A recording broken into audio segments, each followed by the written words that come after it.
What is Bolvar planning? Ever since the end of Wrath of the Lich King, a lot of people, including yours truly, have wanted to see another Scourge-themed expansion because undead are just... they're freaking awesome, dude. Everybody loves undead, I love undead. But a lot of people have been like, well, how are they gonna do it? You know, Bolvar Fordragon, the great hero, he sacrificed himself and the Scourge is just kind of irrelevant now. Or are they? Or are they? You see, not everybody played a Death Knight throughout Legion, and so a lot of people aren't familiar with what's going on in the Bolvar Fordragon storyline, and there are some very interesting conclusions that you can draw from Bolvar Fordragon and what he's doing, and I'm hoping to kind of show you guys that Blizzard is setting the stage for a new expansion. So we have to start right at the beginning of Legion. Bolvar Fordragon, right from day one, has been establishing that he is one evil Mother Hubber. And the first thing to prove that is just the fact of how he gets involved in the Legion lore. Essentially what happens in the Death Knight class Order Hall campaign is the Ebon Blade comes into an agreement with the Lich King to be his arm of vengeance, to follow him and to listen to him and be the instruments of his wrath.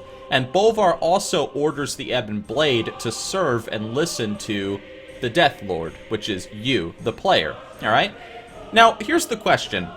Why does the Ebon Blade need the Lich King? You know, what is the Lich King gonna do in his big dumb throne all the way in Ice Cream Citadel? Who cares? Why do they need him?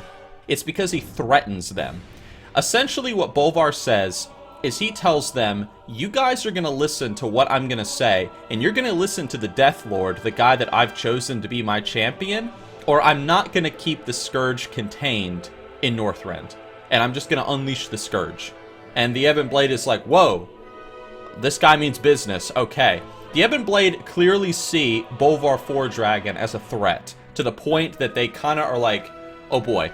Maybe in the past they didn't see him as a threat, considering the fact that Darian Mograine was in Draenor and he was looking for ways to help Bolvar Fordragon, but now clearly they see him as a very big threat to the point that they're willing to somewhat bend the knee to the guy and listen to what he has to say. So he already sounds like a bad guy. He's using this organization that he has leverage over. He's using them for his own gain and his own glory.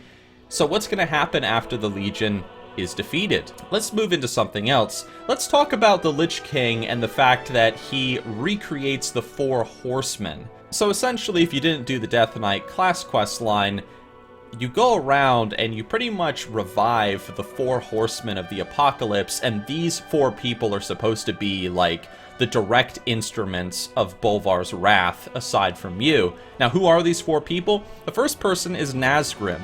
The second person is Thoris Trollbane. The next person is Whitemane from Scarlet Monastery. And the last person is Darian Mograine, although originally it was supposed to be Tyrion Fordring, but the Knights of the Ebon Blade fail in reviving him, and so they go with Darian instead. Now, there's something to be said about these four people. First of all, Nazgrim is a fan favorite.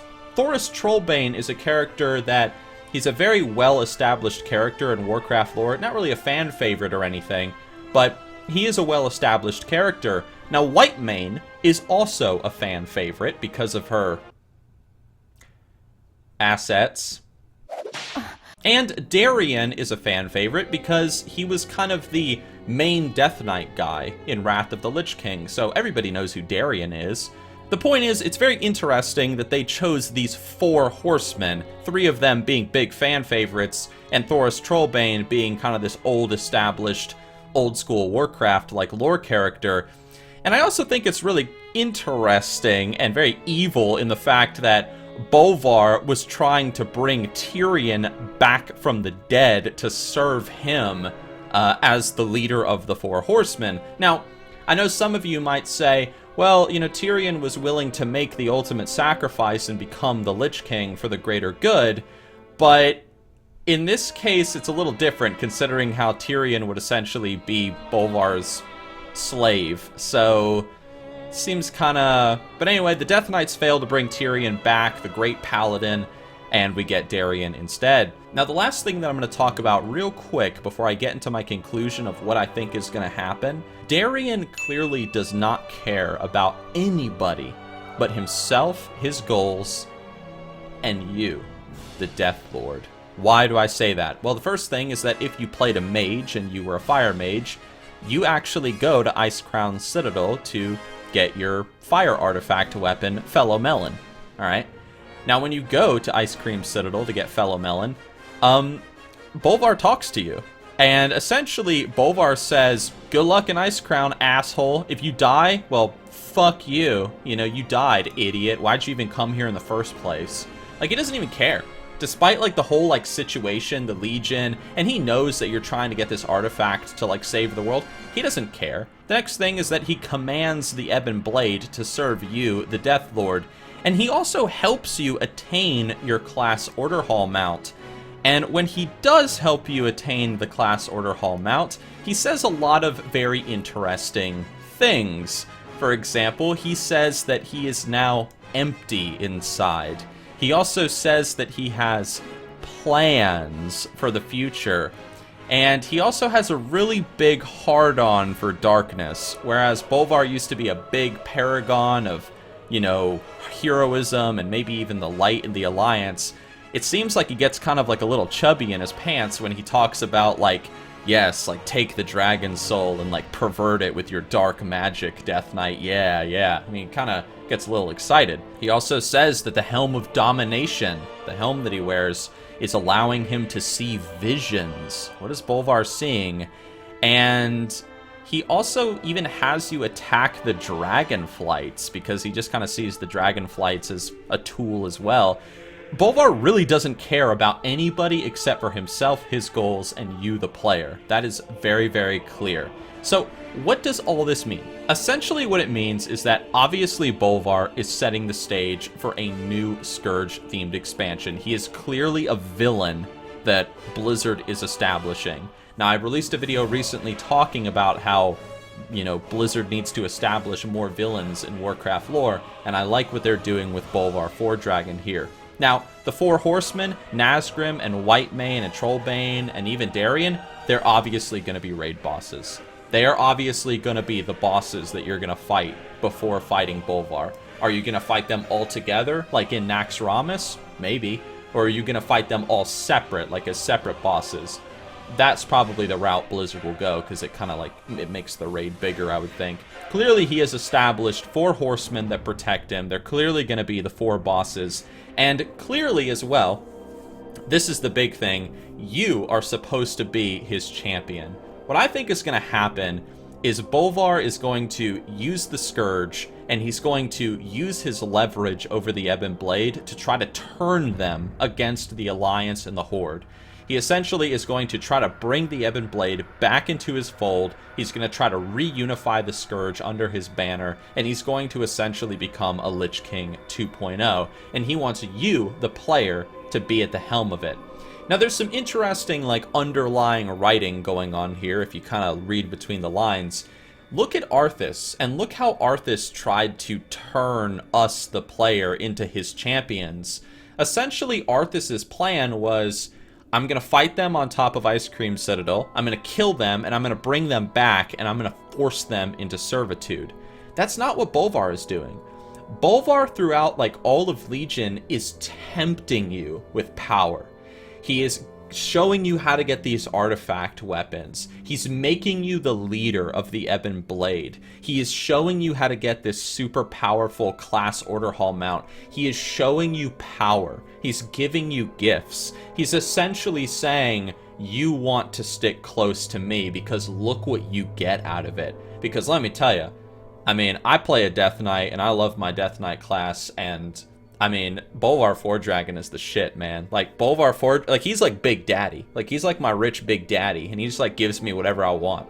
I love it. I see him as a very strong contrast to Arthas. He's learned from Arthas's mistakes, and he's realized that killing these people isn't the option. It's better to tempt them. And I think that makes Bolvar a lot more evil and wicked in his, like, approach of trying to, you know, turn the player against the Horde and the Alliance, which I think is really cool. Now, If they did do another Scourge-themed expansion, what would they do? Would we get, like, an HD, like, remake of Northrend? Maybe, like, he does something and, like, essentially, like, a cataclysm happens on Northrend where all the zones get changed in some crazy way? Maybe something like that. It would be a good way to bring Northrend into kind of the more modern age of the game. Would be interesting. Maybe it will take place in somewhere else, but it will take place somewhere else. I don't know exactly where it would take place, but it's a very, very clear from the writing and what we've seen so far that Bolvar Fordragon has been corrupted by the power that he has. He is clearly bringing forth his raid bosses and establishing them for his good old raid at the end of the expansion, whatever it'll be called, Wrath of the Fire King. And it's very clear that he is trying to plant the seeds of power and temptation in the player's mind, and he's trying to further his own agenda that probably does not lean in favor of the Horde and the Alliance whatsoever. So, I love it. I think it's awesome. Gotta give Blizzard, you know, a little bit of applause, because I like the character. I find him very interesting in how he's doing things. And that's what I wanted to talk about today, Bolvar Fordragon. He's really cool, man. He's a cool character. So what do you guys think? Do you think that they're setting Bolvar up to be the big baddie of a future expansion? Do you want to see another Scourge expansion? Which obviously you do. I mean, come on, it's the freaking Scourge, dude. The Scourge are awesome.